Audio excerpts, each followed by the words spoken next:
I've been in dogs since 1991. We breed dogs that we want to train. I was out here in western Nebraska riding Harleys and training dogs. I don't sugarcoat anything, and if you don't like it, tough.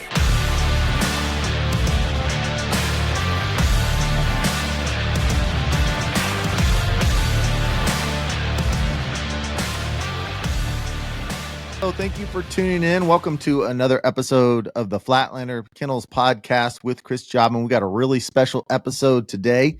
We're bringing on a good friend of Chris's and a judge of HRC and also now AKC. We're going to be answering all sorts of questions, asking questions about judge types of questions. I can't wait to get into that. Before we turn it over to Chris and he introduces our guest, though, I want to remind you guys, we have a lot of people signing up over at the Facebook page, a lot of conversations going on over there. So if you're really into this dog stuff, you need to come over to Facebook, the Flatlander Kennels Podcast Facebook group, sign up over there. That's where you can enter your questions to get answered on the air and interact. It's just a really, really cool place. And also don't forget, we now have a video version of this that's coming out on YouTube, the Flatlander Kennels YouTube channel. We've got videos over there of some training stuff, and we're gonna have all the podcasts. So make sure to subscribe to the YouTube channel as well. So let's go ahead and kick this over to Chris, and he can bring in our guest and introduce him. Hi, Elliot. Thanks again. Hey, everybody. Thanks for listening. We got a really special guest tonight. A few of you guessed it, but a really good friend of mine is Dave, Captain America Marsteller. And for those of you know, he literally is Captain America. He's ex-military, and he controls the secrets to the world with like a big red button, I think. But anyway, he judges a pile of hunt tests. He judges HRC tests. He judges AKC, dipping into the field trials right now. So I want to wish everybody, Dave Marsteller. Bring it on, Dave. Thanks, Chris. Elliot, how are you? I'm doing great. Great to see you again. Yeah, fresh off a AKC field trial open stake. It was very eye-opening. Don't know if it's my alley or not, but I got it done. We picked a winner. We're really excited to I'm hear Dave what's going Marstellar. on with you. Born and raised in a small community in Nebraska. Hey, slow down. Why are you so nervous? Relax. It's public speaking 101. Hey, there's two of us on the side. You're not here by yourself. Just relax. It's going to be fine.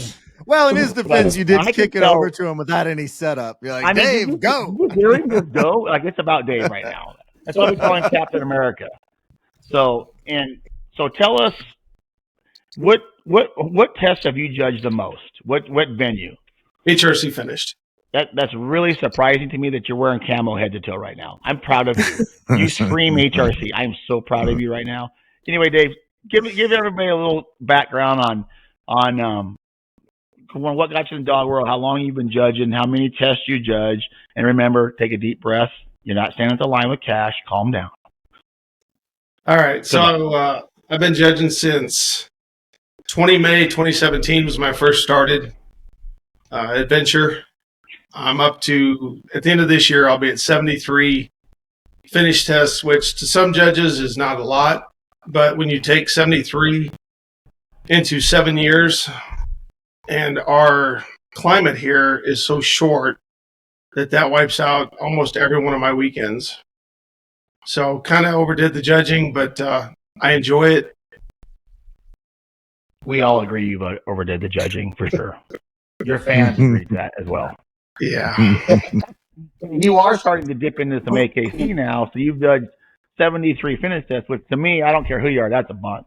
But you're now starting to maybe jump into AKC hunt tests, and you are going to judge here at our test for a little bit, and now you're starting to dabble in some field trials. So you're as far as a judge, you're pretty well rounded, right? You judge HRC, now you're going into the AKC, but you run all the venues.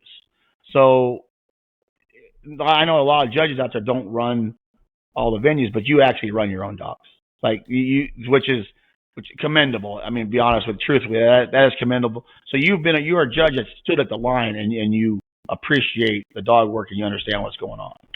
Correct. We started running hunt tests. Our HRC started in our region around Cheyenne, Wyoming. We used to be an old NARA club, but about 2006, 2007, we started in our first HRC test. Unfortunately, I was stationed in Korea for the inaugural HRC test.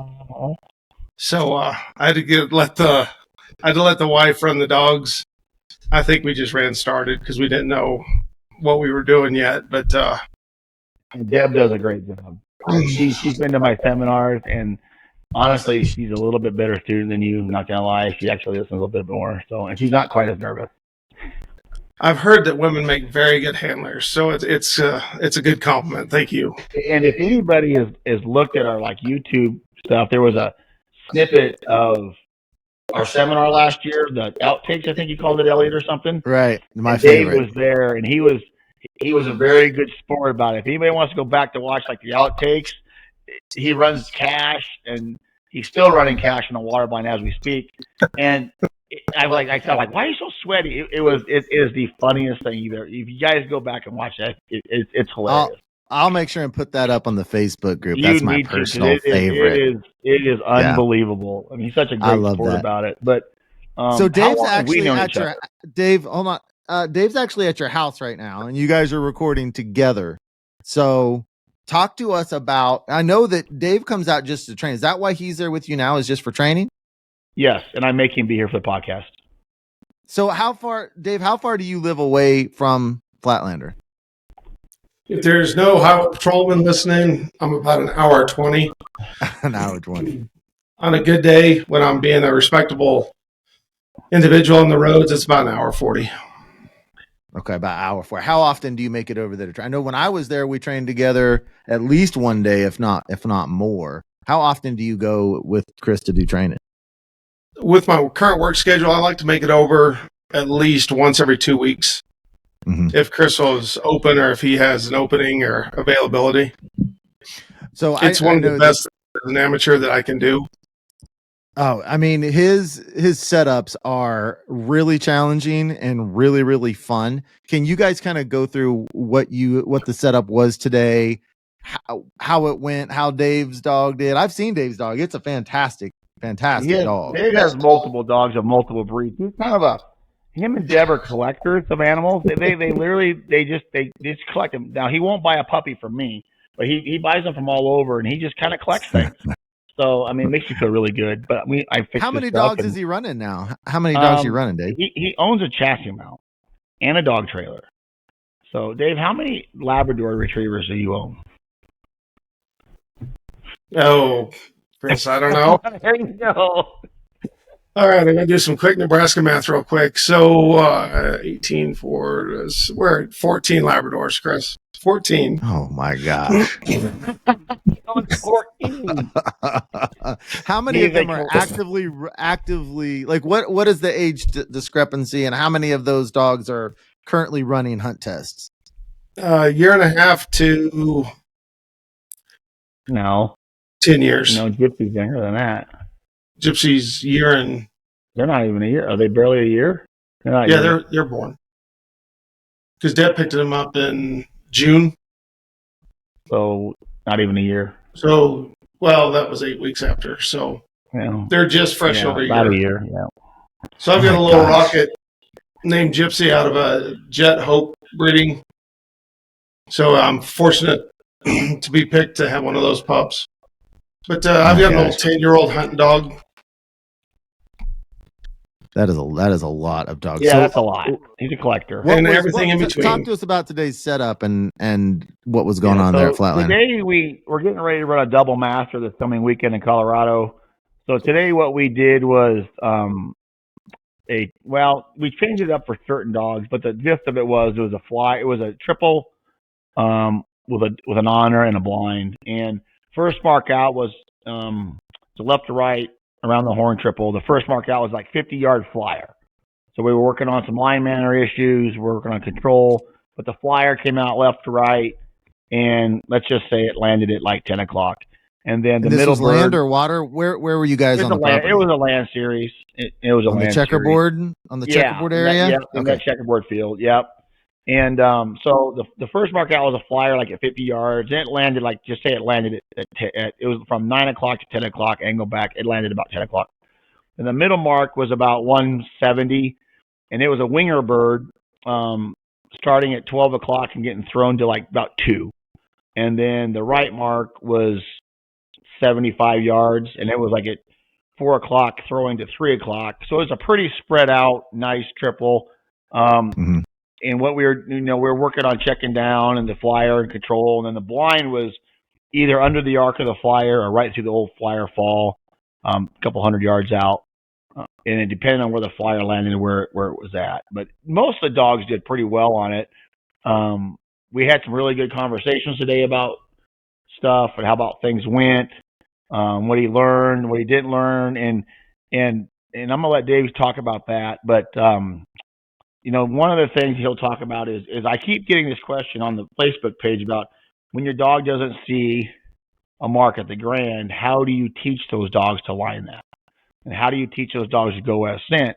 And today, Cash, he got a really nice dog named Cash, who I ran last year, and we'll run this year again, the national and stuff. But he didn't see the middle mark because he was infatuated with that flyer, so he never saw the middle mark. And Dave did a really good job of lining him up, and he stepped on that middle mark without even seeing it. But so we'll let Dave talk about the setup today, what he thought, what he learned, and then really talk about how I taught him, or we talked through how to pick up a mark you can't see, because people keep asking me how I teach it, and it's almost impossible to explain how to teach it unless you've seen it.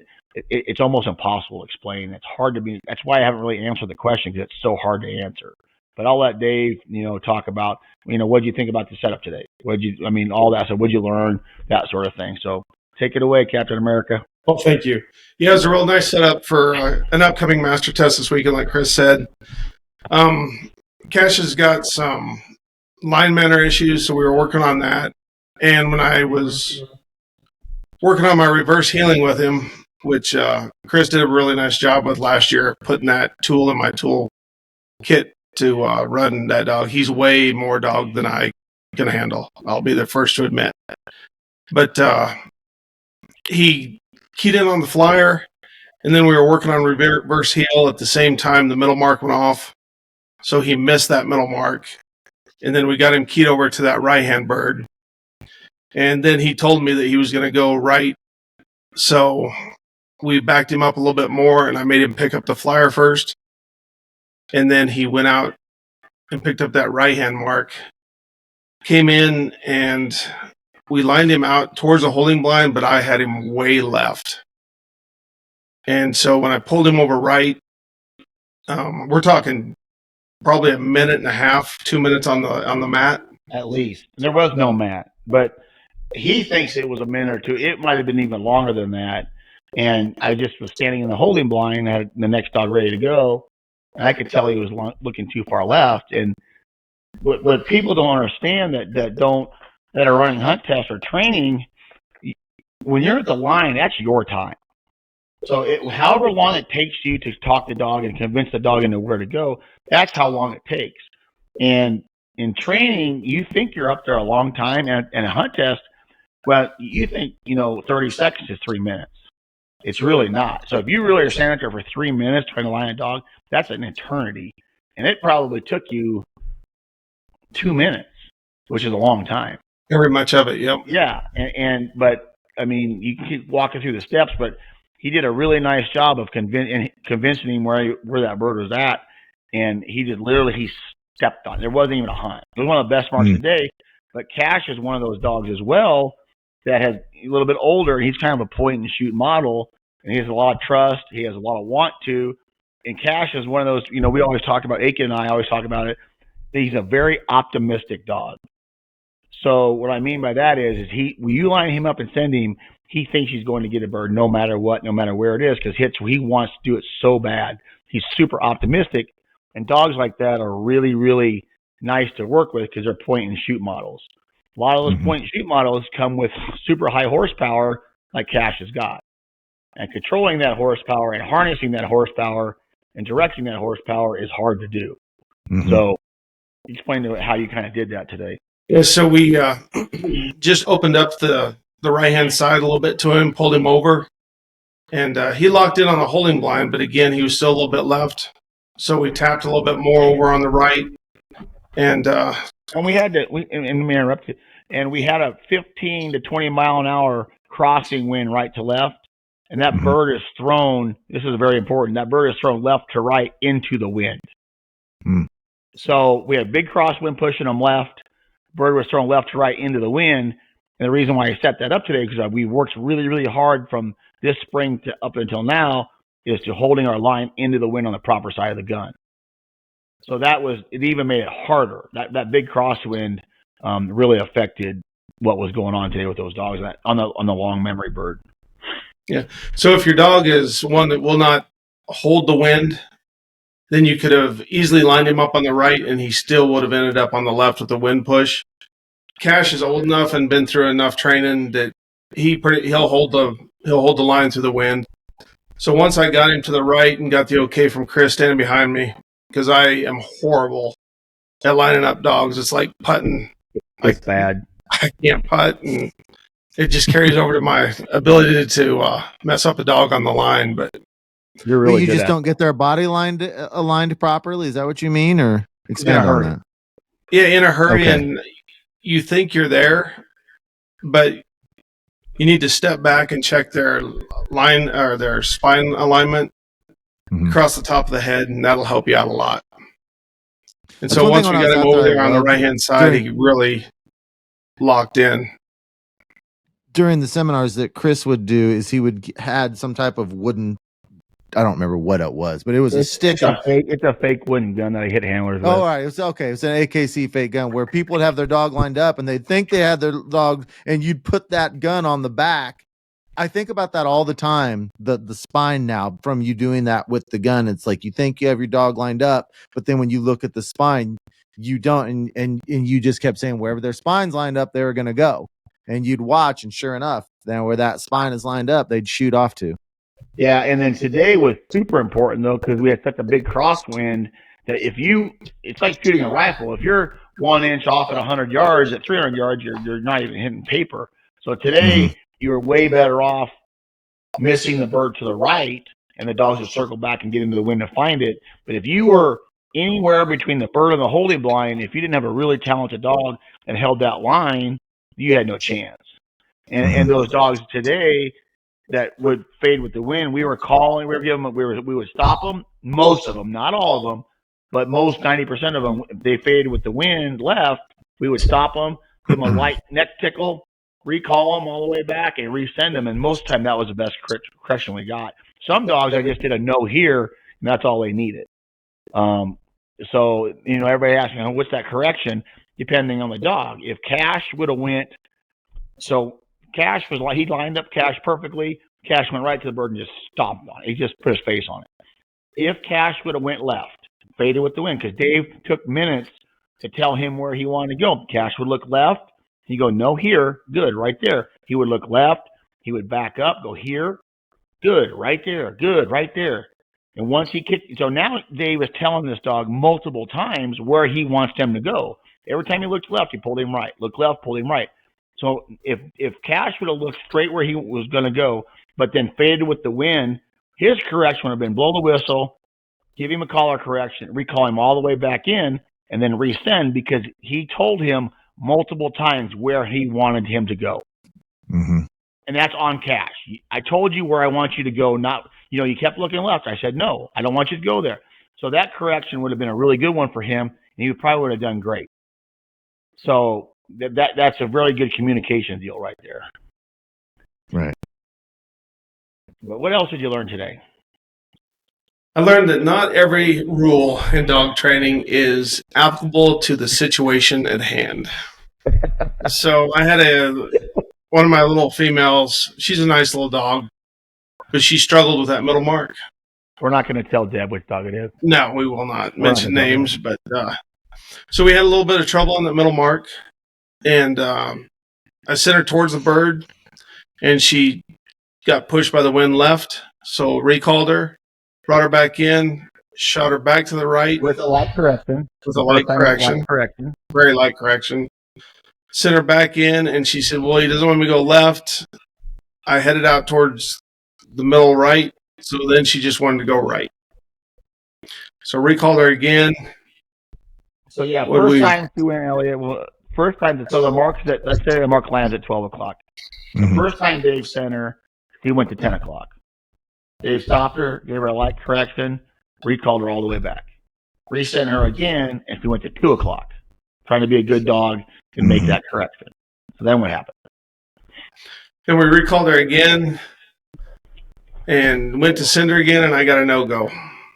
So in the amateur Rolodex that went off in my head, I pulled out my transmitter because I was going to go here, Nick, here, because that is the amateur rule for a no-go.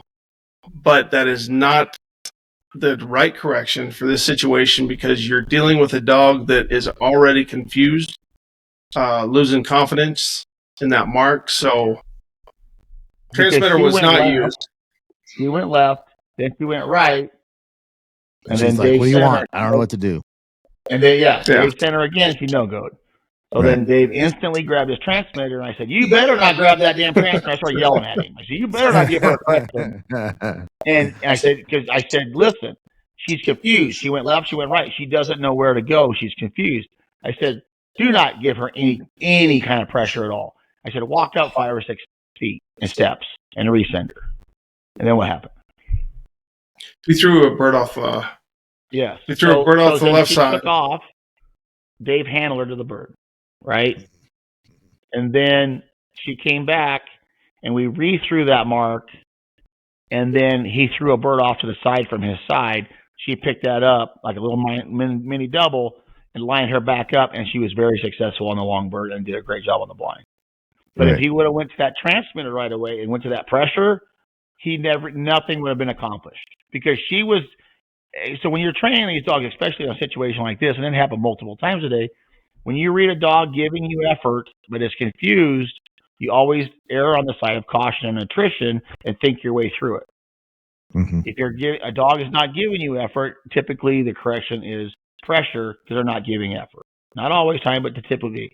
But Dave, not to say anything bad about you, which is going to happen a lot tonight. But he reverted to pressure when the dog was giving her effort. Now, if he would have nicked and heeled up and nicked, she would have been so confused she wouldn't have got anything out of that session today.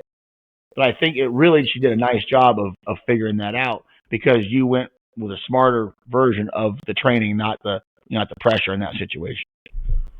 The problem is as an amateur, if you're with an amateur group, capital A, most of the time that correction is going to come out because either we want the dog to succeed and we just don't know when to apply certain rules to certain situations.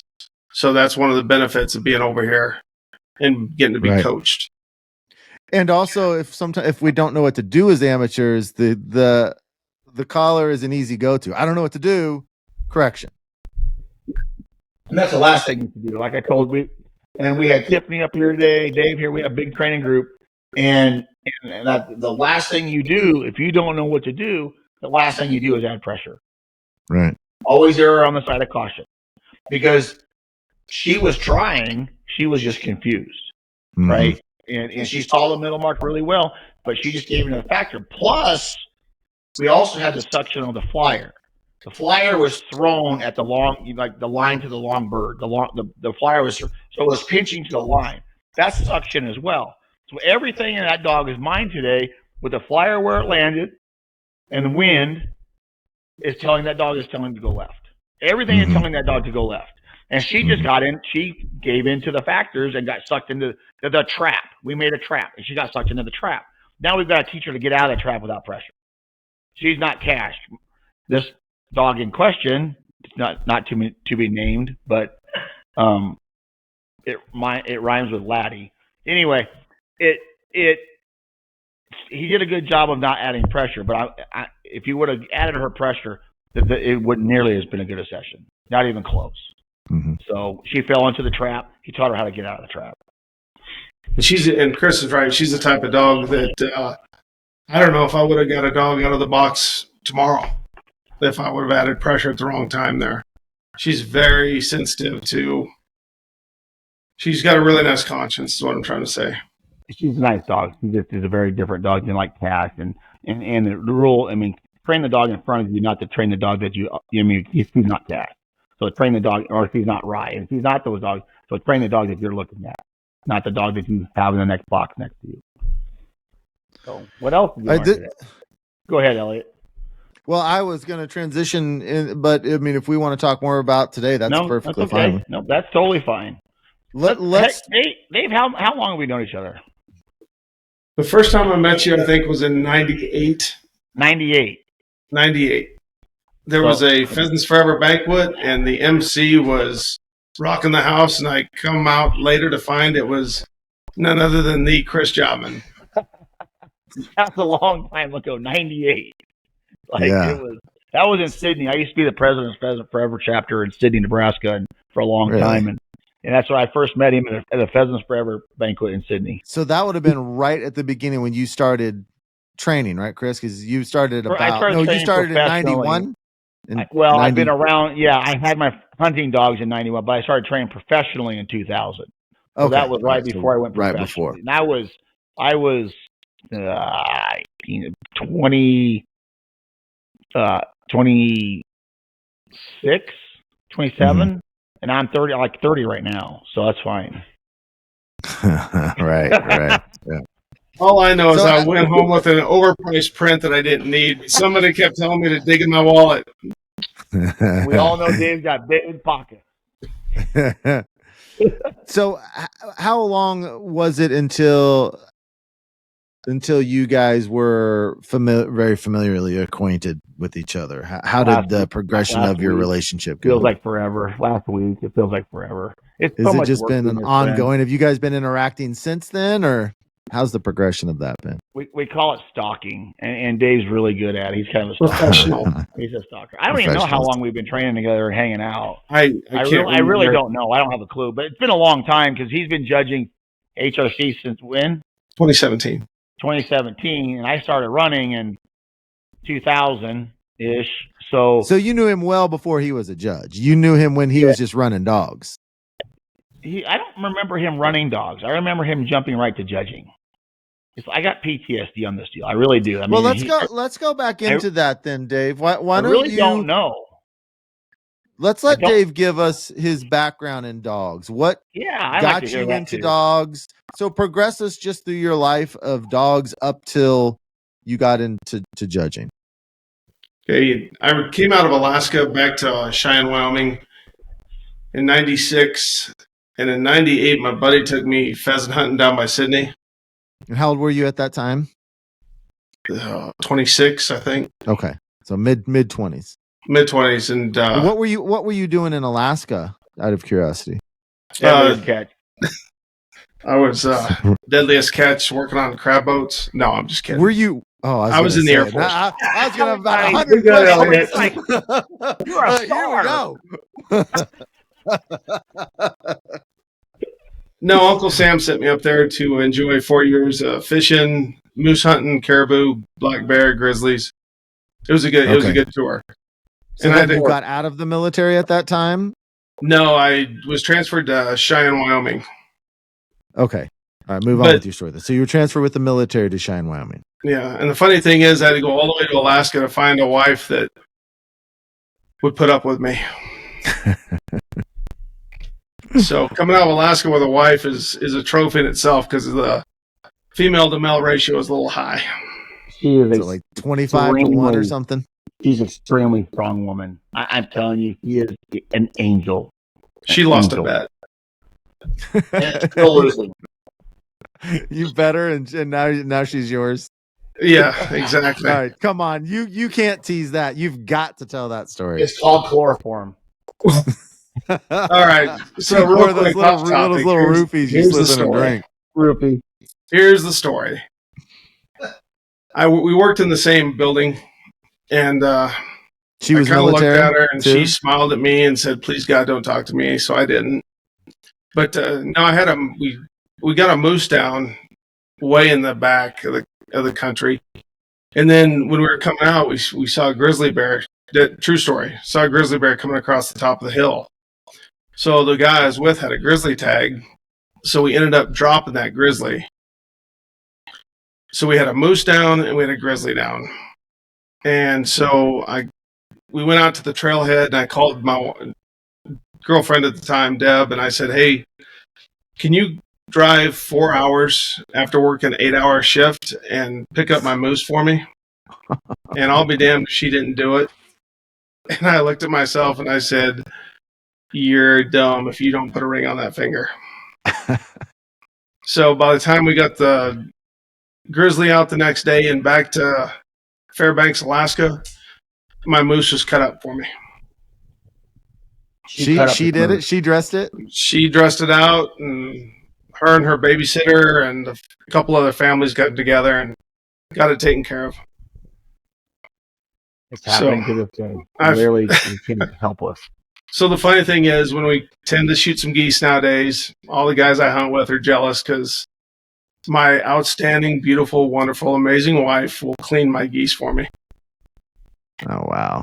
So I struggle. So how long after that did you take you to ask her to marry you? About 2 weeks. It was fast. She cleaned them moose. Well, that's no, I think quick. that was 95, and we got married in late 96. Okay, so then you were transferred to Wyoming. Yep, we were transferred to Wyoming. Have any dogs. You didn't own labs. You weren't a dog guy at all at this point. I had dogs growing up, but we didn't have a pet dog at the time. And our first dog was actually a German Shepherd until I went on that pheasant hunt. And then the lady I knew back in my hometown had a litter, backyard bred. Typical story of people's first dog, I think. And so I picked up this pup and picked up the ever famous Richard Walters gun dog, chapter and verse. And he turned out decent. He ended his career probably a seasoned or senior hunter. Didn't know a thing I was doing. And actually picked up Mike Lardy's material at the time. And I opened the cover and I was like, what in the hell does all this mean? So I ended up shelving that program and joined the local retriever club. And they were okay, but you got to find the right group of people. Now, were you a duck hunter at this time? Were you a waterfowl hunter at this time? Or just I'm a jump shooter. Okay. Still to this day? Main jump shooter. Where I grew up, there is no ducks. There's a creek, Niobrara River, but it's all privately owned, and I didn't know anything about duck hunting at the time. He still doesn't. Yeah, still don't. Dave has hunted with me multiple times at the club, so I'll call him up and he'll come up, and he actually I say, hey, no 12 gauge allowed. He ran off about 20 gauge just to come up. But Dave hunts with me quite a bit up here during the season. It's a lot. We have a lot of fun. Yeah. Okay. You got to do what you got to do. But picked up a couple dogs along the way, and then I picked up a started dog. And the funny thing is about the internet media real quick is I ran this dog under two judges, Alan Case and Lee Markowski. And I went 0 for 5 and finished under these judges. Ooh. Something about my training style, something about how I was handling this dog, I just couldn't get over the hump. This was the started dog that you had bought, or which dog was this? Yeah, the started dog I'd bought. Okay. I'd worked on him. What year are we at? Around 2000 at this point? Yeah, we're at 2000, probably 2009, 2010. Okay, so that's the first time that you really started getting into hunt test stuff. Hunt test, yes. Okay. I did a lot of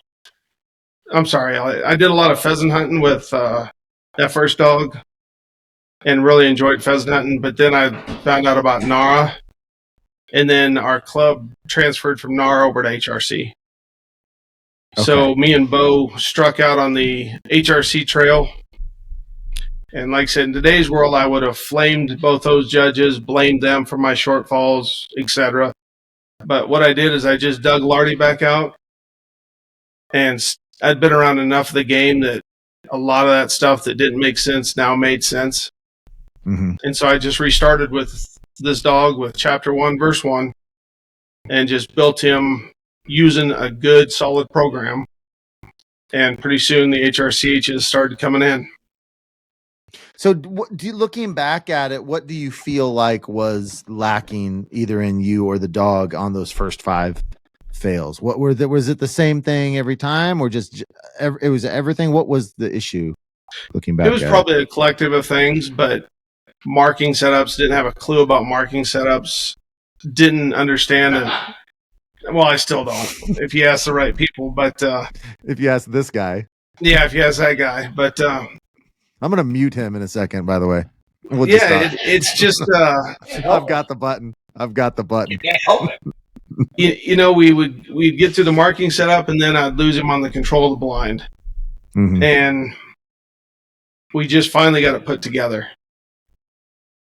And once we put it together, I've had some pretty good success with the previous dogs that I own. So at that point in time, you owned 3 dogs. Around the 2010 timeframe, you owned 3? 3. And the started dog that you bought was the first dog that you had any kind of success with in HRC. Correct. Yeah, the other 2 I got, like Nara's intermediate title, and it's been so long I forgot what the Nara intermediate title was. I think it might have been intermediate, to be honest with you. But Bo was the first HRCH that I built. Okay. And were you so you got finished in HRC and then you stopped there? Did you move to AKC? Did you go to the Grand? How far? What was the ending career of that dog? That dog was an HRCH. Okay. And then in the mix of all this was a dog by the name of Buck that came into our lives. I remember Buck. And Chris, actually, I had him put a pass on Buck in an AKC test. I had 5 things going on that weekend. So I asked Chris if he was going down to New Mexico, and he said, yeah. And so I threw Buck on his trailer for him. But I worked with Buck as a high school buddy of mine called up and said, hey, I got a dog. Can you teach it to sit? I didn't realize at the time it was the son of the high school friend of mine. So I put Buck through as much as I could, as quick as I could, because it didn't matter. I mean, it was on the house, and we were just in to get this dog out. So I give Buck back, and I find out that it's for his 12-year-old son, and I take him over to the football field back home, and we throw a mark, and the kid didn't know what to do, and I said, just say his name. And when he said Buck and that dog took off, the smile was worth the work. But 2 weeks later, I get a phone call from this guy, and he says, hey, Buck killed some sheep or some 4-H lambs. And I said, are you sure it was Buck? And he was a big old yellow male. And he said, well, we're not for sure, but you know what happens when farmers have dead lambs. I said, well, don't shoot him. I'll talk to the wife. So Deb said, yeah, bring that dog back home. And the dog collecting began. That kind of started it. Now, was your wife into the training as well at this time, or does that come later? That comes later, at the time. So we ended up getting Buck back, and Buck was number 8. You have a regular. You're like a pro trainer that does it for free. Yes, exactly. You just don't get any money for it. What do you have against pro trainers? Why would you do that? So Buck was my first yellow. I preferred the black ones, but we kind of went back and did some things with Buck, and he was one of those dogs that was just rogue. He didn't have any titles, no pedigree, nothing to look at. No started retriever. He was just an old farm backyard bred yellow lab that was angry at the birds, and he would just go find them. So I was able to kind of work him into working with me on blinds and marks. And once I got him from breaking, he turned out to be a really nice dog, and he was my first HRCH master hunter. Nice. And so that at that time you jumped over and went to your first AKC events. Yep. Did my first AKC master test, scared as hell, intimidated, didn't know what to think about these big bad AKC tests that I hear about. And then I had another dog by the name of Breeze that was coming up next to Buck. And she's like this dog that we ran today that might be named Maddie. So Breeze and Maddie had a lot of same characteristics, and then I had Buck. So he lost his life to cancer at the age of 10, I think. And he was my first 500-point HRCH. So he did a lot of things for me, and he taught me more than I can remember, as evident in my training today. And tomorrow. And tomorrow. And the next day. At what point? So at this point, you're really heavily into hunt testing. It's becoming kind of a part of your life, probably because you're going to a lot of them. You're loving it. At what point did you start thinking about the idea of taking on judging in HRC? I think I just enjoyed watching good dog work. And I found out that you had to do some hoop jumping, but it wasn't that bad. And I got to travel and see different places, so I thought it'd be a good idea at that time to jump in the ring. And I do it like everybody else does it, to give back to the sport. Mm-hmm. If I sit in the chair, somebody else can run their dog. So it's a give and take, and that's what I enjoyed about it. And that was 2017. Yeah. And all kidding aside, Dave truly is he loves the sport. He is a student of the game. I enjoy training with him. He gives back so much to the dog games that people have a hard time understanding that when their dog goes out, or you get a tough call and they don't pass, and people don't understand that all these judges are giving up their time and away from their families and wives and kids to judge our dogs and people's dogs so they can enjoy the sport where they can be running their own or not even going. And Dave gives back more than he probably should, be quite honest with you. How often do you run into handlers that want to argue and be aggressive about your decisions? And how often do those type of situations occur? I would probably just guess probably once a year. Oh, that's not bad. No, it's not. And most people understand, but as we will discuss further, it's the handlers that tend to wear rose-colored glasses. Mommy goggles. I mean, you can, from the judge's chair, you see so much. Ooh, you incorporated the name of the episode. Yeah. Good job. Judge's chair. Good job. But you really do.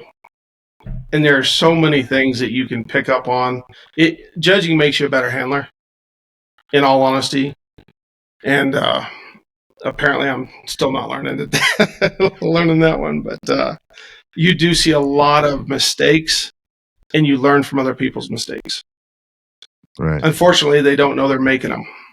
Hey guys, we are going to close this episode out with Dave Marsteller right here. We decided to break this into multiple parts because this conversation goes pretty long. So next Wednesday will be part 2 of From the Judge's Chair with Dave Marsteller.